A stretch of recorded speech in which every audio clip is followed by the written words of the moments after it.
What is up, guys? Welcome into another episode of From the Wing. I am Christian Clark, Pelicans beat writer for NOLA.com and the Times-Picayune. We've got our last show of the offseason coming at you tonight. Media Day is on Monday. We're going to talk about some Media Day storylines. We're going to do a whole lot on expansion. ESPN ran a good series of stories on expansion, which is likely in the next 5 years here, how that might affect the Pelicans. Adam, how are you feeling? The season is basically upon us now. Um, Feeling tired, and I'm excited and tired because Tired and it hasn't even started yet. That's never a yeah, good sign.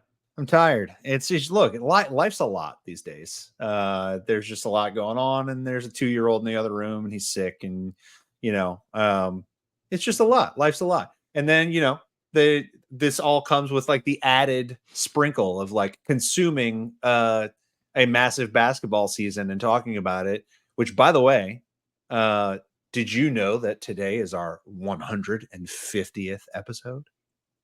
Oh my God. We've done We've done 150 of these. We've done 150 of these, and I think maybe that's what's looming over me is like, oh, we're gonna pump out another like 90 to 100 of these for this season once it starts, and then if they're good, then we're gonna have to do like some double weeks. We're gonna have to do like the occasional post game if we have like a killer away game. Gonna have to buff it So up, you know. I didn't tell you this, but to celebrate the 150th episode, there is a gold watch on the way to your house. That's the good news. The bad news is I bought it from a guy in the street in New York when I was there for a road trip last year for $8. That's really exciting. Honestly, I thought you were going to tell me you got it from Timu. Today's show is presented by Crescent Canna. We are thrilled that Crescent Canna has come aboard as our presenting sponsor. Crescent Canna is New Orleans' #1 cannabis company and the maker of the highly satisfying Crescent 9 THC seltzer with uplifting and relaxing effects. Crescent 9 is my favorite drink to enjoy while I'm watching a game. Right now, that is the WNBA playoffs, Adam. I am a Crescent 9 tropical guy. Definitely my favorite flavor. Crescent Canna has 7 THC beverage flavors ranging from 5 milligrams of THC per can to 50 milligrams of THC. Because it's made with hemp-derived THC, Crescent 9 THC seltzer is legal for adults from coast to coast. It's also registered with the Louisiana Department of Health for compliance here in Louisiana. You can order Crescent 9 online at crescentcanna.com or purchase it all across the state at Rouse's, Canseco's, Zapardo's, Total Wine, and a whole lot more. You got to be 21 or older to purchase or consume THC products. Consult your doctor or just ask Adam McCrary. I mean, hey, sometimes I'd stay at a Holiday Inn Express. Is that over? Are the Snickers bar jokes and the Holiday Inn Express jokes over? My favorite flavor is sour watermelon, by the way. I've already decided. I'm mowing through these, working my way through the varieties. Some of them scare me a little bit, but I'm into the 10 milligram world, and the sour watermelon is really doing it for me. Tastes like a Jolly Rancher. You got to work your way up. You got to work your way up and Yeah. earn your stripes before you're on that jet life. Yeah, but look, I gotta say that. Look, I was prepared. Like I said the last time, I was ready for some like weird aftertaste and stuff. Not detected so far, but maybe things get weird as we go up in the milligramage. We're gonna take this ride together. Scan the little QR code and join me and tell me how they're making you feel. We're gonna need more of these. We're gonna need more. I am running through them. It's an 82 game season. It is a marathon, not a sprint. And hopefully there's going to be, a lengthy postseason this year. Hopefully it's going to be a lot longer than 4 playoff games, a handful of play-in games. I'm hoping we're going to see a double-digit number of playoff games this year from the New Orleans Pelicans. This is going to be my 6th media day. This is going to be my 5th, but this is going to be my 6th year as the full-time Pelicans beat reporter for NOLA.com at Times-Picayune, which is kind of mind-blowing to me. I'm that 26-year-old NBA player who still young, but I'm like a vet on the team all of a sudden, even though I don't feel ready to be the vet, but I'm the vet. So look, I just jotted down the top 5 storylines I'm watching for going into media day. I'm going to throw these your way. Number 1 is Zion Williamson. How is the fitness level? What's his emotional state? Most importantly, is the neck beard intact? What is that bad boy looking like? Is this going to be the season of the Southern Big Poppy, or is it not? Is It's this going to our be a city. year? Is this going to be a year of the "this is our effing city" meme getting pumped down your throat hole by yours truly? I think yes. I don't know. He may get bullied out of this. There's all kind of weird hair stuff that goes on with guys, and then you're like, oh, is it going to stick or not? I'm actually more intrigued by that than his effort level because right now I don't really have any questions. He's looking great with the exception of that beard. But hey, be weird, be different, be you. I feel like did I just make up a slogan for him? Be weird, be different, be you. Yeah. Okay. Look, marketing. There we go. Yeah.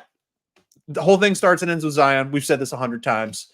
That's the storyline of the year. Does he come in looking, sounding the same way that we have been led to believe by himself and everyone around him that he is? Is he the reformed leader of this club? Along with the fiery DeJounte Murray, who is clearly like clamoring for leadership duties. Yes, and look, the narrative on players in general, but especially Zion, can change so quickly. And I feel like the narrative after this season is either going to be yes, undisputed number 1 guy in New Orleans. That's how we're feeling now, right? Like that's how we're feeling after the season in which Oh he yeah. just played 70 games, or it could be different. And I don't want to go down that road. I want Zion to build off that campaign in which he played 70 games. That is what I'm hoping for. I think there's an all NBA guy in there. I want to see it from him this year. Number 2, this is probably what I'm going to write about Monday. It's the obvious story. Brandon Ingram. How is he feeling going into the last year of his contract? We saw him posting pastor memes. We've seen the Instagram story stuff. Hey, look, he's gonna have to get on the podium Monday and talk about his contract. I mean, I'm curious. I'd like to try to ask him. Hey, look, it is your perspective that you are a 30% max guy, and anything less than that is just not what you're worth in your mind, or is there any wiggle room there?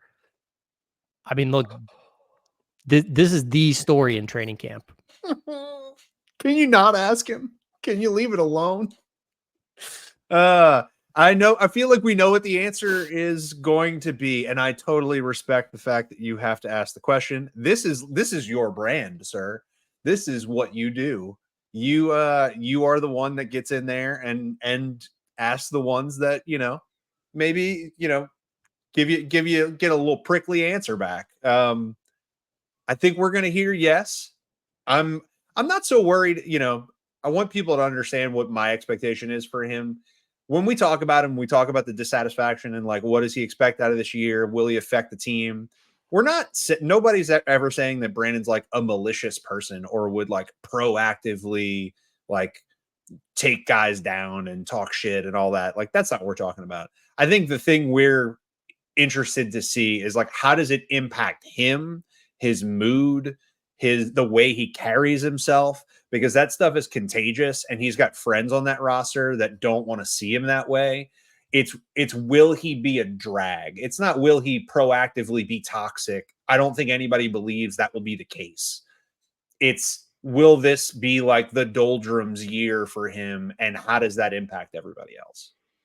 Yeah, look, and one of my memories from late last season was that game against the Lakers where he came back from injury, that left knee injury, and Willie Green benches him for the final few minutes, and I'm walking in through the bowels of Smoothie King Center to get to the little interview room, and Brandon Ingram is walking right by me towards the exits, looking clearly angry and frustrated and getting out of there before any media can get to the locker room because it's like I'm not answering questions. I mean, you know, a little pouty, frankly, after getting benched.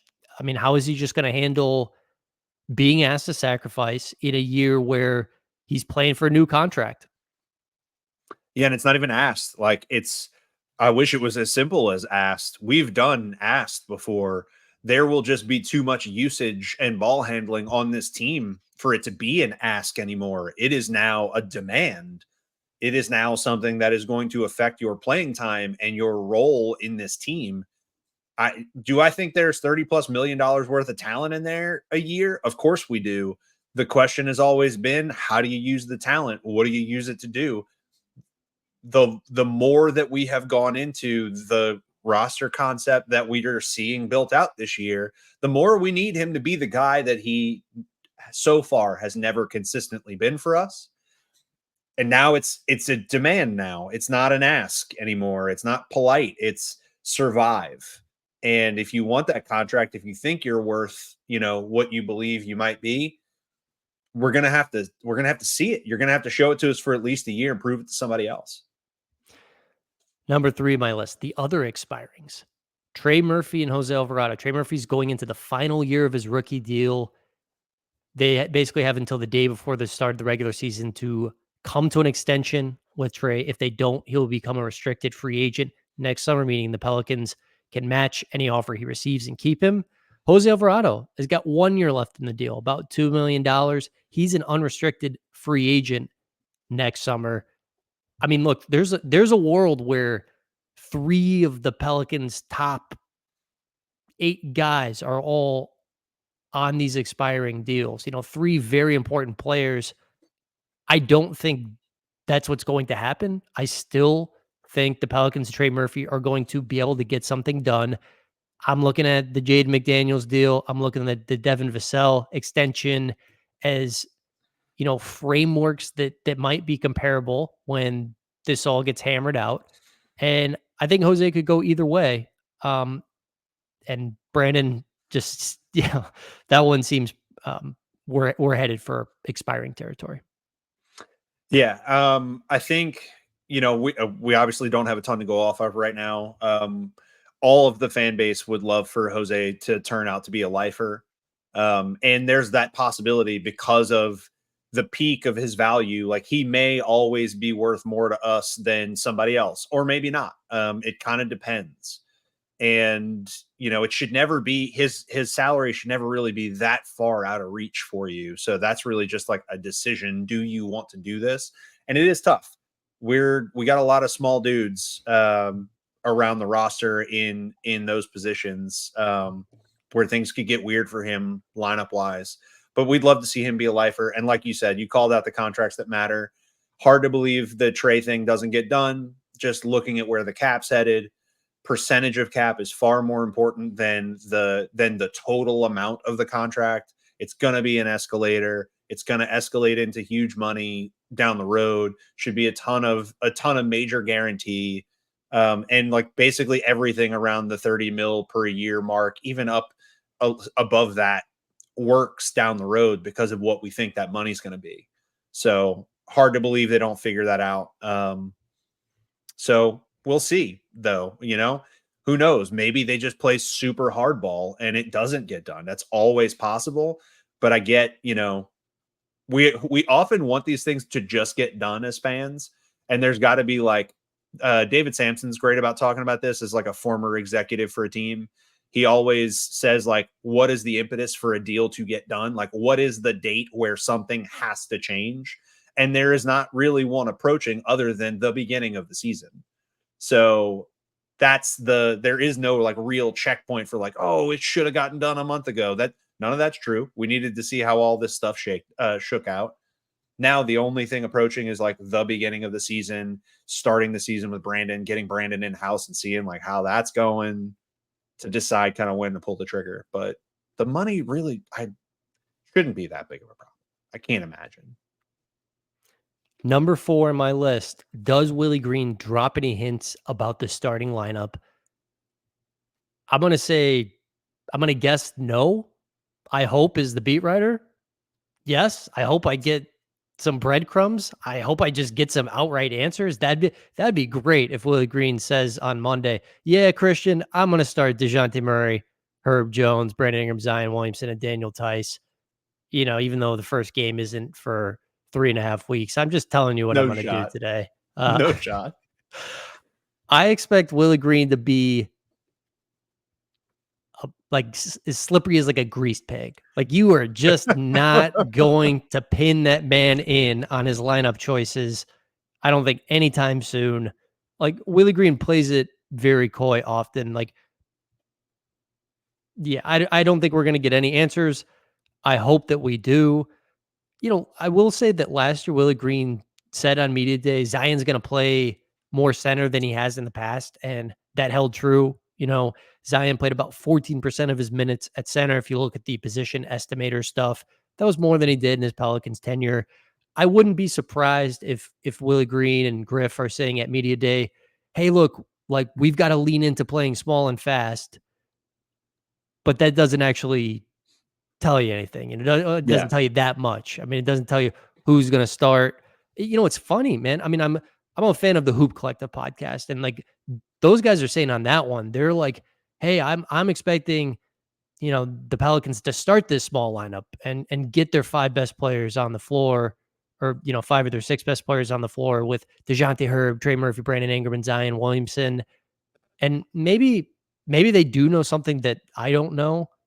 But I've maintained all along, and it's my guess, and I could be wrong, that ultimately on October 23rd, it's DeJounte Herb, Brandon Zion, and Daniel Tice. Yeah, I think you're going to get your breadcrumbs.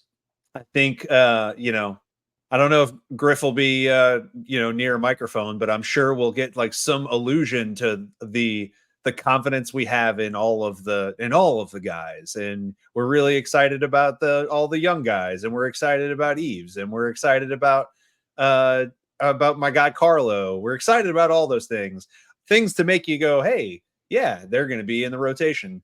Are they going to tell you anything?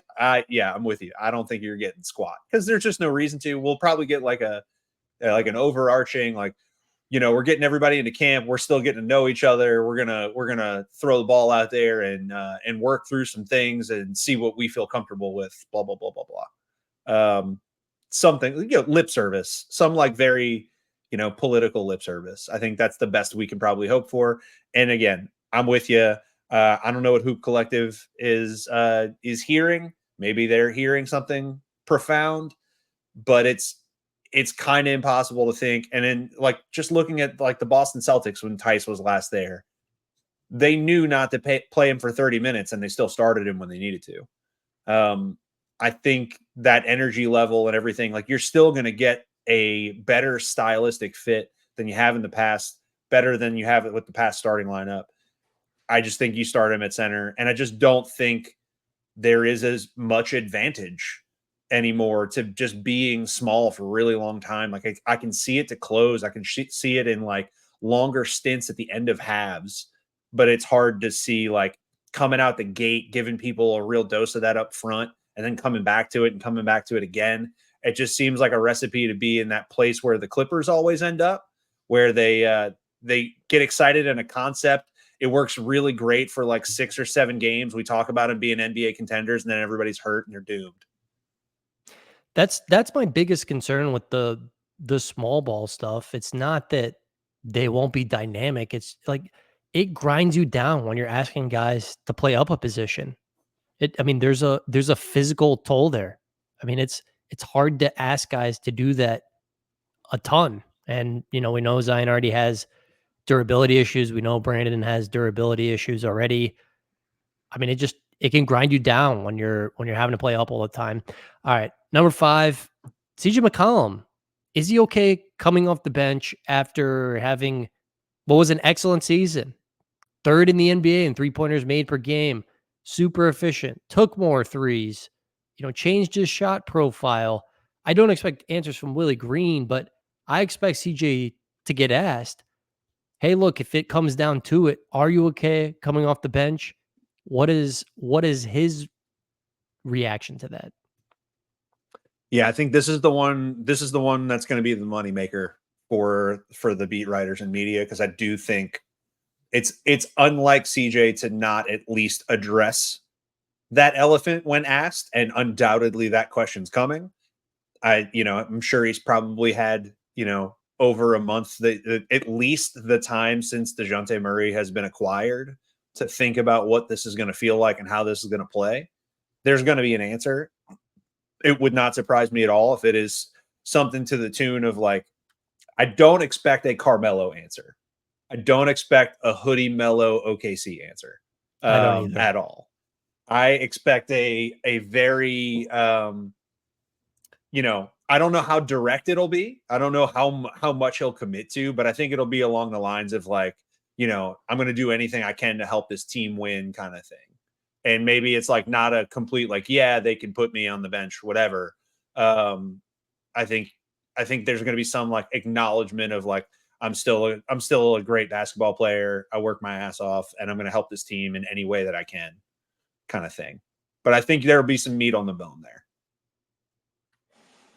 Yeah, it's not going to be a Carmelo and OKC thing. I would off the bench. I would expect him to either be a good soldier or make some allusion to how much money he makes and say it doesn't matter to me because the checks are what they are. I'm still getting paid $33 million this year, no matter if I'm a starter or coming off the bench. Loves to talk about money. Loves to remind you that he's rich. If I had that much, I mean, I would be pretty excited to talk about it as well.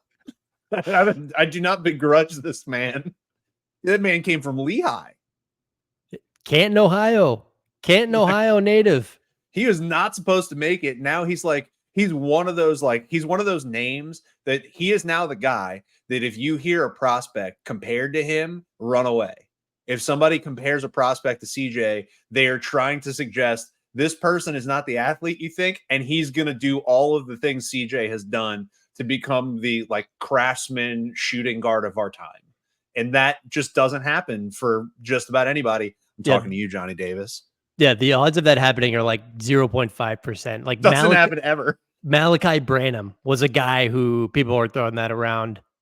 Maybe I was throwing that around too. But yeah, Malachi Branham not gonna be as good as CJ McCollum.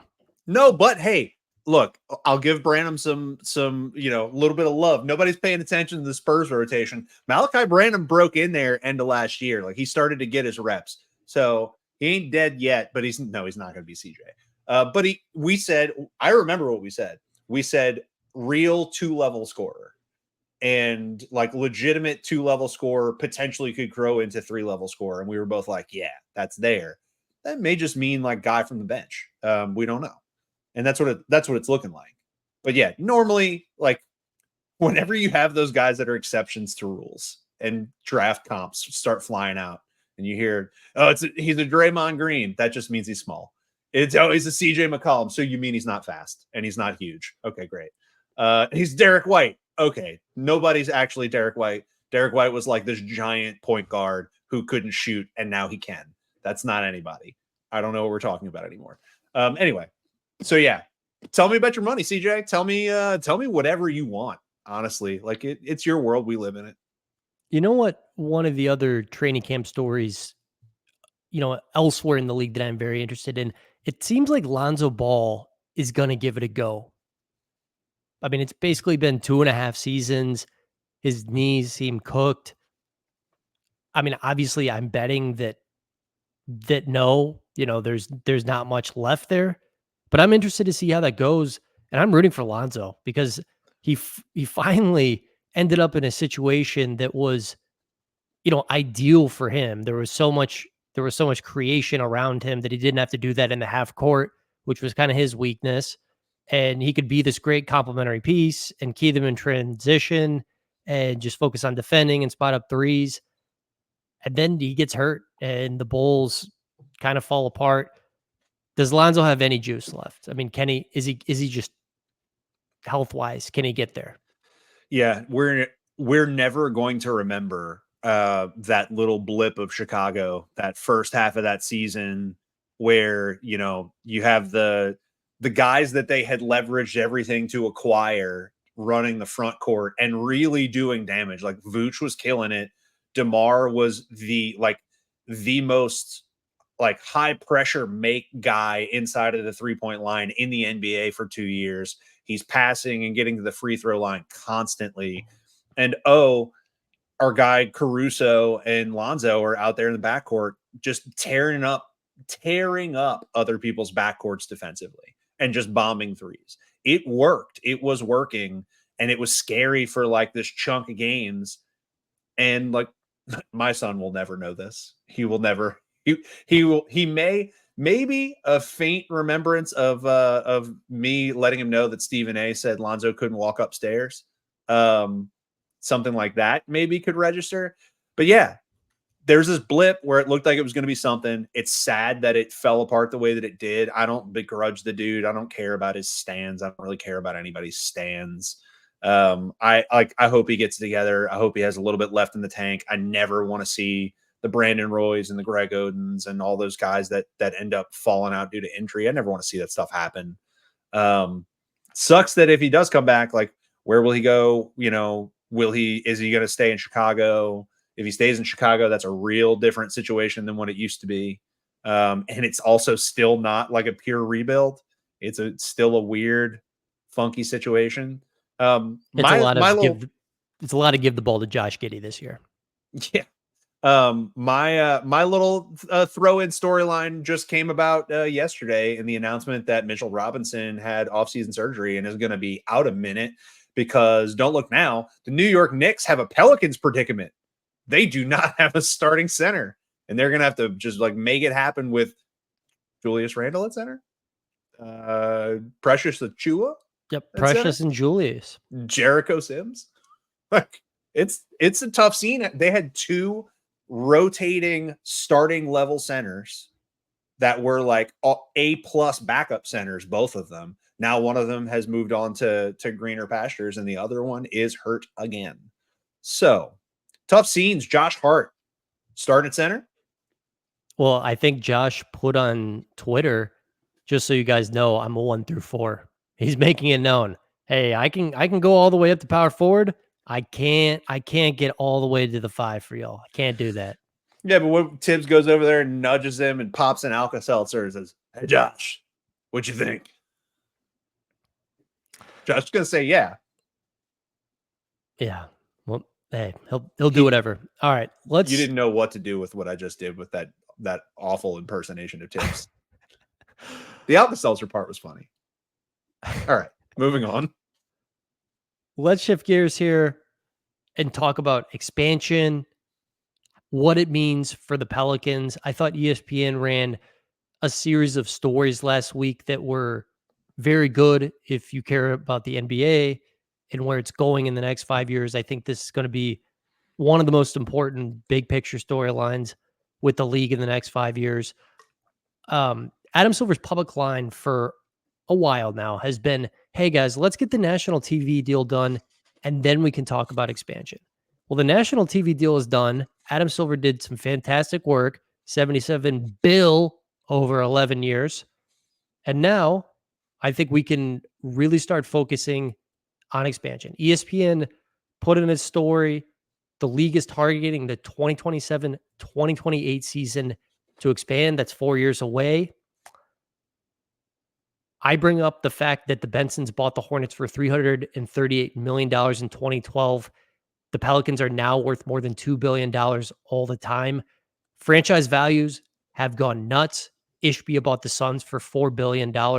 And that matters because basically, look, if there's 2 expansion teams, that means, let's just say each one gets bought for $5 billion. That's $10 billion.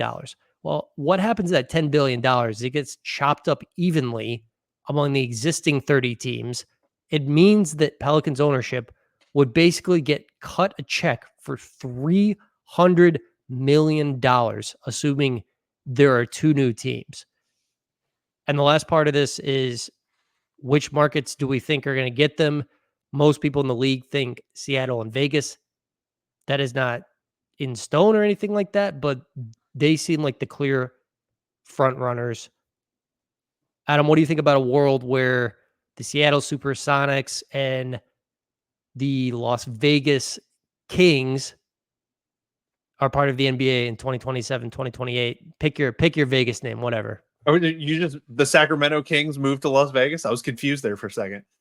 You know what? That was The just idiotic from me. I just said that because I think LeBron's going to be part of the ownership group. I'm taking that back. Sorry, that was terrible. all right, yeah. Hey, we live and we learn. Yeah. I mean, the biggest thing, the windfall is crazy. And it's about dead on given what we've seen with valuations, even for teams that don't own their arenas and all those things. Like the numbers are huge for new teams. New teams going into new places usually come with arenas. That certainly won't be a problem in Las Vegas. I'm a cynic about this entire conversation when it comes to the staying on the like trying to be even keel about like maybe it won't go here and maybe it'll be 27, 28. They have known the whole time they were doing this, and they don't want it to be cooked. They don't want anybody challenging that this gets cooked into revenue, because if it gets cooked into expected revenue, then it's hard to get a CBA done. So they were like, let's just get these things done first. Nobody's expanding anywhere. They already know. They know what they're doing. There's Seattle and Vegas have been being talked about for over 2 years already. This is a long time coming. It makes sense to me. I think Seattle. We've seen like little petitions and stuff ramp up and stuff. I think was it Seattle? Did Seattle have a chance? Like Sacramento dabbled with leaving Sacramento. I think Seattle was like the potential claimant to try to get them to move up the coast to get them back. And they did kind of get a raw deal in the middle of the night. At the time, the Sonics were struggling to fill an old arena and whatnot. But yeah, sure, bring them back, boatloads of money, and get me out of the goddamn West. So we're gonna talk about how this might affect the Pelicans. And my spoiler alert is, I actually don't think this is going to get the Pelicans out of the West, unfortunately. We're supposed to tease. You tease that. You say we're gonna get it, and then you go over there and you tease it again. You save that for the very end so that people don't turn it off. And we'll talk about it later. I think Seattle, that's a no-brainer. That's a no-brainer. They've upgraded, the building there. They have the infrastructure in place. A ton of money there. I mean, there's gonna be I get it from all the angles. Vegas, I don't feel as strongly about. Um, Look, they've got the football team. I think they're gonna get the baseball team. I don't know. I know it's grown a lot. I'm I'm like a guy who, look, I know we live in a place that's like the most exposed place to global warming in the United States, but I am like should we be putting all this stuff in the middle of the desert when we might run out of water guy a little bit? So what you're saying is they should build the arena with a bunker and just have all the doomsday supplies ready to roll as like a feature of the arena. I can get on board with this. Yeah, Call them the Las Vegas Zombies and be like, and just throw biohazard stickers on the jerseys. Yeah, I'm just not a Vegas guy. I mean, I like the With you, Sphere. it's hot as hell. It's I, I guess you are there during, the parts of the year that aren't terrible. It just seems like there are some other places I would look at as opposed to there. But hey, look, I haven't ran the models or anything. Well, so I think when you get into selecting cities and the reason Vegas has always been appealing. We just had across sports, we always had this conversation about like, oh, players are going to get bought up by mobsters and they're going to fix games and they're going to sleep with hookers and stuff. And that's what Vegas was. And then as soon as everybody got over that, Vegas was fine. And it was like, oh yeah, let's do it because it's so easy to get state of the art facilities made because there's ample amounts of land, tons of cash, and it's a gargantuan travel destination for half of this country, if not more, because it's just you get direct flights to Vegas from everywhere. So it's that stuff. Like Vegas will struggle to build a fan base, whereas Seattle's going to come with history just built in. You're just going to start it up, light the fire day one and you're cooking. Vegas is going to feel very different. It's probably going to feel very similar to like what we've seen with the NFL with these teams that have moved, where like home games are actually all away games. Probably going to feel like that. You're probably going to have people in there wearing like Bulls and Lakers jerseys, watching the Memphis Grizzlies play the Las Vegas. We can't do it. See, the women already got the good name. The Aces is just chef's kiss. Not to mention being the best team in the WNBA. What else could it be? You go card themed again. You just get some straight up branding like right off the History Channel, just the Pawn Stars, the Las Vegas Pawn Stars. Some you can't do mob ties. Tough scenes out there with the Vegas name. But anyway, yeah, travel destination. They'll get a giant building done. It'll be a multi-use facility for like titans of business industry and whatever. It'll be like a multi-billion-dollar complex, and everybody will be okay with it. And then their fan base will struggle to build. What kind of owner do you think LeBron is going to be? Do you think he's going to be like Jay-Z when he was with the Nets, where it's like he's mostly just a figurehead, or is he going to be Mark Cuban, where he's Le GM basically? Well, I mean, definitely closer to the latter. The former, look, this has been cooking for a while. Like there's been underlying stuff going on for years now about setting up his future ownership. His buddy Dwayne Wade has slid into ownership. Dwayne's gotten his kiddos are getting looks in places that don't necessarily make sense. So it's like, hey, what are we doing here? There's going to be some meddling. We are headed towards not just this confluence of citizen journalist ballers covering themselves, but we're gonna have dudes owning pieces of teams, and I think it's gonna be a lot closer to the Michael Jordan stuff. Will he be? I think he'll be more like he'll be the figurehead and a shareholder of a group, but he'll be the guy that's the public face. I don't think it'll be. I think it'll be like somewhere between like MJ and Magic Johnson. You're gonna see him a ton. He's gonna talk a lot. He's probably gonna have his hands in things. We'll debate, how much. I don't think he'll go full Cuban though. Cuban cared a lot. Like he was that was his shiny little toy after getting out of .com. That was his whole life. And I think this will just still be like it'll be a major part of LeBron's life. But I think it'll be like one of the major parts of his life, and he will still be running all these other industries. Look, LeBron is known as kind of a control freak, right? Is LeBron capable? Like he's batted his eyes at Sam Presti before. What if LeBron is he capable of going out and getting a Sam Presti or like a Bob Myers or like an established elite GM and letting that guy run the day to day, or is he coming in with input? Yeah, I could see him going like, I think he's smart enough to know that he shouldn't be the person. I think he will absolutely swing on somebody. I don't think Presti would go in a million years. I think Presti's just a different dude. And I think as much as he doesn't say things that you like, maybe he doesn't talk enough, and maybe like people think of him as a shrewd guy, and maybe he comes off.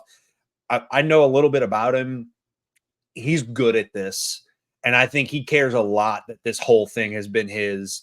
And I think any future title that comes, I think is going to mean the entire world to him, and I think that's what he's focused on more than his check. And I think he will keep getting checks in OKC until the cows come home.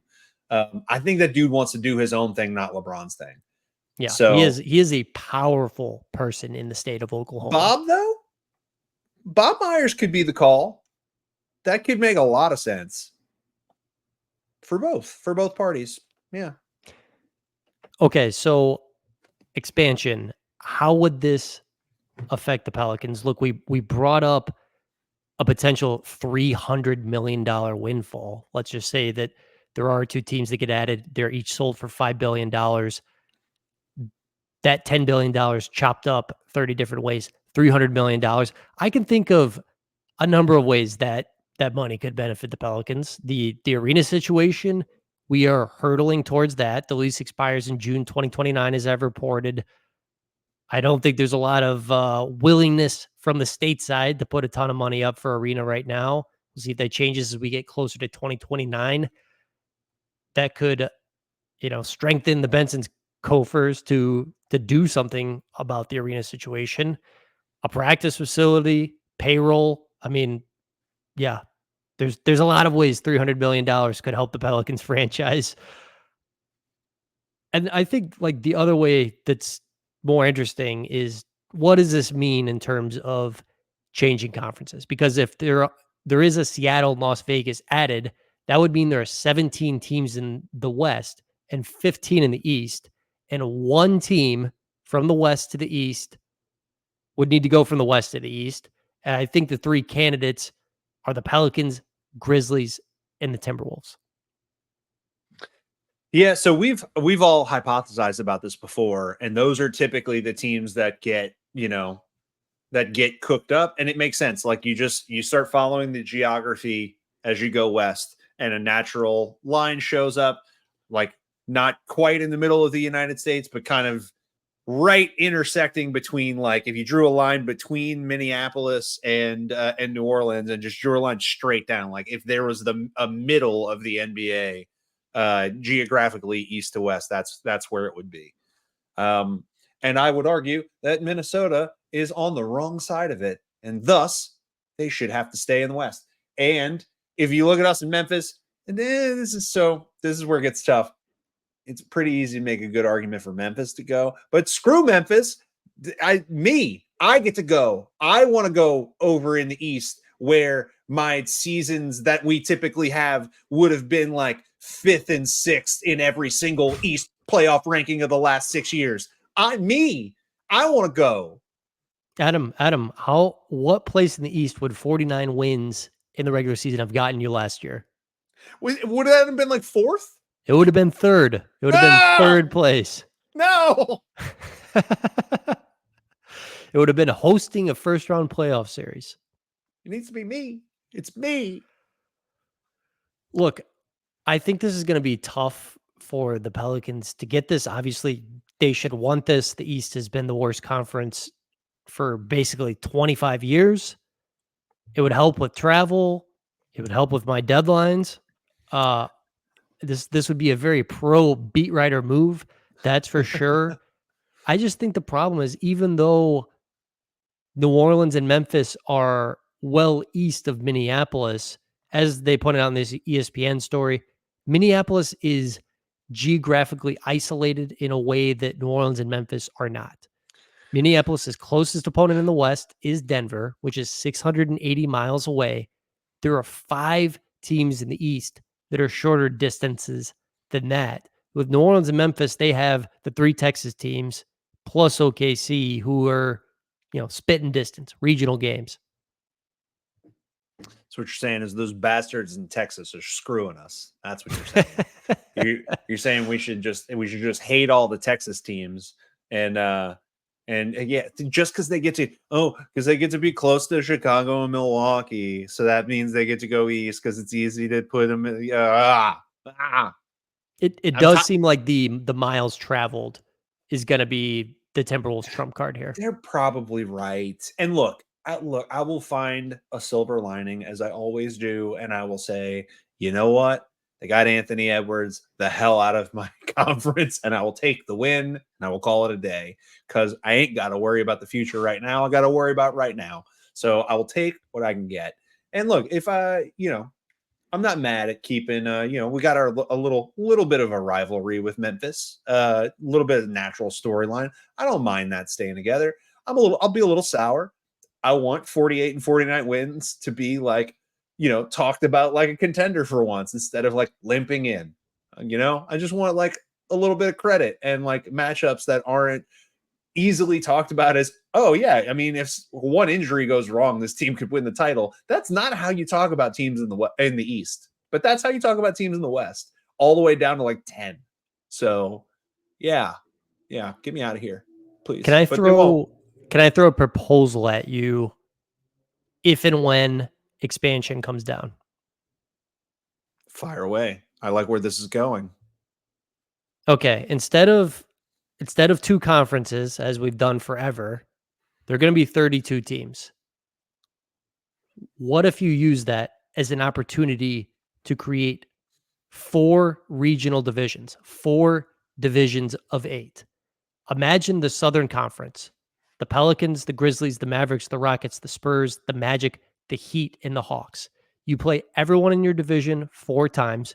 You play everyone outside of your division twice. This puts you at 76 games, slices off 6. This guy's still trying to cut out the season. This guy never quits. I never will. This drastically reduces travel, which would be huge for players' health, rest, injury reduction. This brings back-to-backs down, and I think this creates rivalries in a way that you don't get right now. The division Yeah. games become even more important. It's a geographic thing. You're almost going for, I mean, obviously you don't have hundreds of years of history like in college with conferences, but I think this is better for forming rivalries. Yeah. It's winning a division would matter. Because winning a division would be how you got in, and that's how your seeding would be decided. And then you could just use record to decide whether or not somebody's 1 or 2. We would complain about seeding either way. Yeah, Winning the division would matter. Like yeah, that would be significant. It'd be like, we won the Southern Conference. yeah. Which, I mean, I can't wait for. I want the arguments already about like the number 2 or number 3 team in the Northeast Conference having like 4 more wins than the first place team of another division. I feel the media falling off it. I feel the storylines falling off it. Who the hell needs conferences? The only thing that'll hang it up is the history. Do you still just like for the sake of it call it the Eastern and Western Conference for the 2 groups, but not let East and West decide? Is it just the subtle twitch of a subtle tweak of don't use the East and Western Conference to decide your seeding. Use the divisions to decide seeding, and then you can still call it Western Conference Finals, Eastern Conference Finals, Western All-Star Team, Eastern All-Star. Like you keep a lot of the stuff you already have. Is that what you're going for, or you want to go like full boat 4 divisions? This is not a completely developed idea. I'm going to be honest with you. This is I just have heard people in the league talking about are like regional divisions a possibility when they do go to 32. And if you want to like talk about, well, how do you figure out playoff seeds and the format and things like that? I mean, I could see yeah, making 2 of the divisions your West divisions or whatever, and then 2 of your divisions your East divisions, and it's, I guess, I don't know, just like the winners of each division get the top 2 seeds, and then it's best record underneath that. I don't know. There's a variety of ways you could do that. Yeah. I wonder if you just don't. Yeah, we can figure that out later. We can figure out all the details later. But yeah, I think the easiest way to sell this would be to keep some things intact. Keep the record books with your Eastern Conference All-Star appearances and your Western Conference. I think a lot of that stuff is in the stats and baked into the sport now. And completely ditching it, I think you could avoid completely ditching it, which would make the idea live on more. But look, I start the arguments, fire up the tweet deck, and start shipping those tweets about how the second best team in the Northeast is better than the Southwest, even though they won 6 less games. Start that up right now. Inject it into my veins. Adam, this is the last week we're going to do hypotheticals on the show for a while, because we are going to have some concrete stuff to talk about on Monday and going forward. Pelican season is almost back. I'm ready, man. I'm ready. It's felt like a pretty long off season. It's been pretty eventful. with the TV deal stuff. I've gotten some nuggets about the arena, the DeJounte Murray trade, the Brandon Ingram non-trade, which was a story. I'm ready. I do this because I like going to the games and watching basketball, and I'm ready to start doing that again. I'm excited for the time when Brooks is like old enough to participate in this with me. I mean, gave him a basketball first time I ever gave him one. He immediately dunked it in a hoop. And, you know, he only when he makes any shot, he says Kobe. I just need to let people know that. He has had that down since like 7 months old. So yeah, he says Kobe when he makes a shot. Probably not 7 months. It was probably more like a year. I'm completely full of shit. But that was one of like the first big things he learned. He spots basketballs on my shirt and calls them out. I can't wait to do that with him.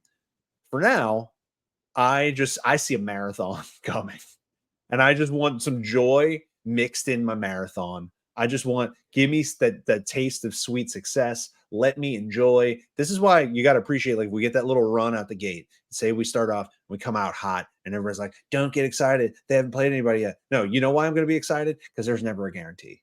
Because you never know. You never know what's going to happen. You never know when they're going to die. So every single day that I get to believe that they could be contenders, I'm going to believe it. I'm going to shout it from the mountaintops. Hey, look at that. I said it was going to be a marathon, and I'm already like fired up, ready to go. Roll the ball out. All right, buddy. Well, we are going to be huddling back up on Monday, going over media day. We'll record that one Monday night, and then I'm going to be flying to Nashville on Tuesday morning, and I will be writing and doing videos from Nashville all week. I'm ready to get this thing going. Let's have a good season, Adam. Let's have a good year. I'm gonna try not to drink myself out of house and home. This is a 10 milligram sour watermelon. So check this out. Tastes like a Jolly Rancher. It's the bomb. I to the point where I already need more of these. This is gonna be a struggle. All right, guys. Well, thank you again for listening. We'll talk again soon.